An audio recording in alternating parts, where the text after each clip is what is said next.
The DJI Pocket Osmo 3 is the most convenient and versatile camera. It's a great fit for anyone from casual users to serious pros, and in some cases, it might actually replace your main camera. And that's because it has a unique set of features that no other camera has. Now, I'm not saying this camera is perfect, it does have a few issues, and I'm going to show you how to fix those issues.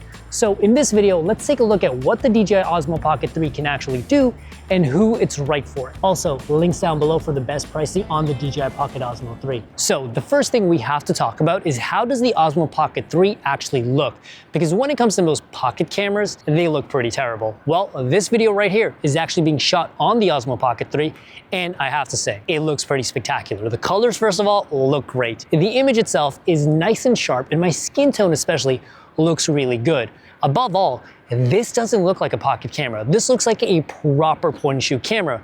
And that's because it actually has the same sensor that you would find in a point-and-shoot camera, which is a 1-inch 9.4 megapixel sensor, which gives you spectacular image quality, but also capabilities that you normally only see in very expensive $3,000 to $5,000 cameras. And that's because the sensor is specifically optimized for video, meaning you can shoot 4K at 24, 30, and 60 frames per second for 2x slow motion with a dedicated slow motion mode that also allows you to shoot 4K at 120 frames per second for 5x slow motion and full HD at 120 frames per second all the way to 240 frames per second for 10x slow motion. And here's the cool thing. Those are the exact same frame rates as the most popular video cameras out there right now, the Sony FX3 and the Sony a7S III. Now, I'm not saying the Osmo Pocket 3 looks as good as $5,000 cameras, but you do have the exact same creative tools. And the Osmo Pocket 3 also allows you to shoot in horizontal at 4K, but you can also shoot vertical format in 3K resolution. And the cool thing about the Osmo Pocket 3 is that you actually have a square 1x1 sensor, meaning you're not just chopping off the sides,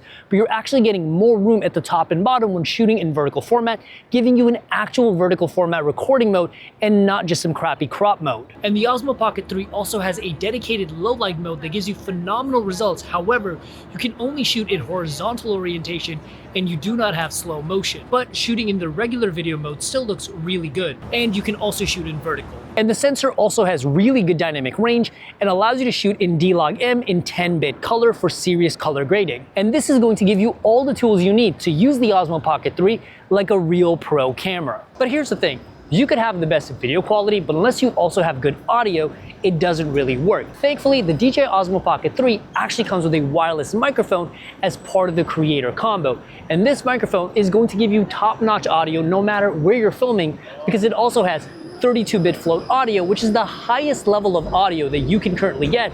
And on top of that, it also has noise cancellation built right in. So no matter where you're filming, you're always going to get amazing audio, even in really busy environments like this. But the internal audio from the Osmo Pocket 3 is still super solid. But the hardest part of making content or filming for yourself is having somebody to film you, because having a locked off static shot like this can get pretty boring. However, if you notice, I'm walking around and the camera is actually following me. And that's because the DJI Osmo Pocket 3 actually has a built-in 3-axis gimbal that's also going to give me perfectly smooth and stable footage as I walk around with the camera. And if I put it down, it's actually going to follow me around. So with this camera, you're basically getting a free cameraman. And you can activate this feature either by using the touchscreen that this camera has and double tapping your face, or using the DJI Mimo app. And you can also pick what part of the frame you want the camera to track you in by picking one of 6 spots. And the gimbal also has the ability to do 90 degrees and 180 degree spin shot automatically. And you can also use the gimbal to create a hyperlapse or time lapse and even choose your start and stop points. And the gimbal also helps you take better photos. You can create a 180 degree wide panorama with 3 photos stitched together, or an ultra wide panorama with 9 different photos. The best part about the Osmo Pocket 3 is the wireless control using your phone.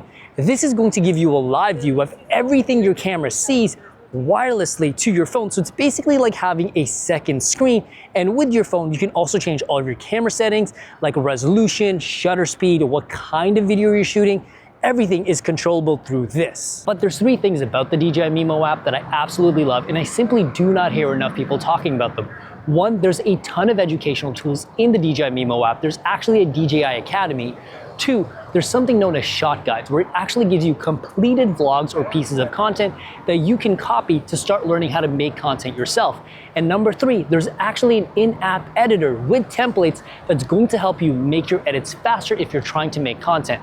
I love this app, and it simply makes your life so much easier. So when you look at the combination of amazing video quality, great audio, plus the 3-axis gimbal with subject tracking and the wireless app control, this gives you a level of flexibility and versatility with your shooting that no other camera on the market can currently do. But there is one thing that I don't think a lot of you guys are going to like about this camera, and it's a little bit controversial. However, I think I have a solution, so let's talk about this next. Now, despite the amazing quality, the camera itself looks like a toy. And I can see why a lot of people would not take this camera seriously and would probably just think of it as a dinky little pocket vlogging camera. But I'm actually here to tell you that the small size of this camera, which is about the same size as my cell phone, is actually its main strength. And while there are design issues, I've got a few really easy workarounds for those issues. When it comes to the design of this camera, it has a touchscreen right in the middle that does flip vertically for vertical content and horizontally, and you can use the touchscreen in both modes, and it has a joystick to control the gimbal and a start and stop button for video recording. But when it comes to actually using the camera with the touchscreen, it's a pretty responsive screen, but every time you need to open this up to go into your settings, it's a wee bit slow, and you're usually in the menus for about 10 to 15 seconds to just do simple changes. And personally, it's just not that intuitive. And I would like to see an on-the-go camera like this be a little bit faster to use. On top of that, when I look at the main screen, the only thing I can really tell is my resolution and frame rate.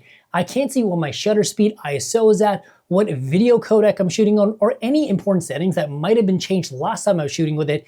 And I've had a few situations where I've accidentally been shooting on the wrong mode and not realized it. So if you're serious about getting the best video out of this camera and also the best shooting experience, you need one key thing, and that is actually your cell phone, and use the DJI Mimo app that we talked about earlier.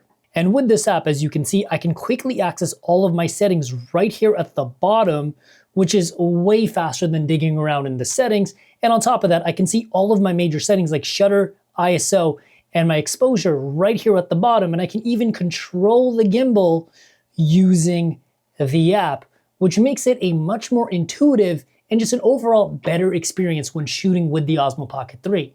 But carrying the Pocket 3 in one hand and your phone in the other hand is also not a great experience, which is why I recommend getting a phone holder accessory. Like this one, that was probably a very awkward cut. But this way I've got a nice big screen, which is my phone, and I don't even really have to think about the Osmo Pocket 3 being here, and I can use this as a talking head camera, which looks great. Like this, being able to look at this big old screen instead of that tiny little screen is a way better experience, but I can also just take this camera, put it down right here, and I can even use this as a YouTube talking head setup. And using the Osmo Pocket 3 with the right accessories is honestly the cheat code to using this camera. Another thing I really like to do is actually attach this camera to a suction mount and directly put this small little camera onto a car to get beautiful roller shots. And you can even use the Osmo Pocket 3 as a POV camera using a neck mount.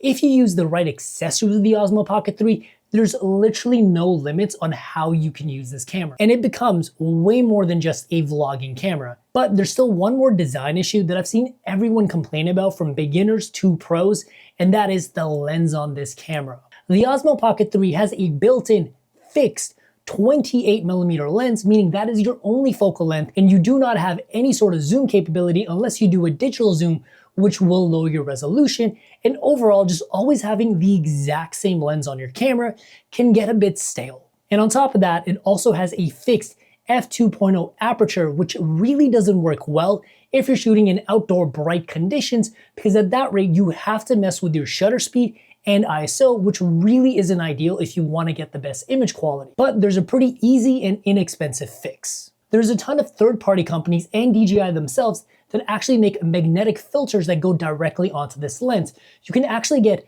ND filters that come in full stops from DJI, but I personally like the ones from Newer that actually have circular ND filters, so you actually have 3 ND filters built into a single lens, and that is going to help with all of those overexposure problems. And if you ever get bored of that 28mm lens, you can even get magnetic filters to help give you a wider field of view, a macro lens to help give you beautiful close-ups, and even a magnetic anamorphic filter, which I think is a must-have for cinematic filmmakers. But the DJI Pocket Osmo 3 also comes with a few accessories that make this camera an absolute pleasure to use, and there's one accessory that I'm absolutely in love with. In the standard kit, you get the Osmo Pocket 3 along with a hard case that you can put your Osmo Pocket 3 inside of, but this hard case also has the ability to keep your magnetic filters by actually having a magnetic placeholder in there, or whatever you want to call it. But in case you get the Creator combo, you can also put your mic on top of this hard case and kind of use it like a microphone handle. And you also have a small grip extender to give you a nicer grip on your camera like this. But if you buy the Creator combo, you can also get a much larger grip extender that also basically doubles the runtime of your camera because there's actually a battery inside of it. And there's also a tripod attachment that you can put on the bottom of your camera. And this way, you basically have a tripod anywhere you go, and this is super clutch for on-the-go filming. But my favorite accessory for the Osmo Pocket 3 actually has to be this bag, because I can actually fit all of these accessories into this single bag and keep everything together. And this little bag is super convenient for traveling, but also taking the Osmo Pocket 3 around with me in a very compact fashion. At the end of the day, the DJI Pocket Osmo 3 is simply the most convenient and versatile solution for almost anyone, from serious pros to casual users.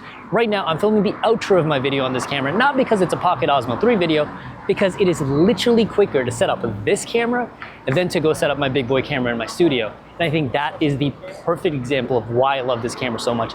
It is simply more convenient while still giving me great image quality, stabilized 3-axis gimbal, great audio, and I basically get all of the same creative tools that I would get with a proper mirrorless camera, but in a much more convenient package. And if you want to learn more about the DJI Pocket Osmo 3, I'll leave links down below, along with the best possible pricing on this camera, and I'll see you guys in the next video.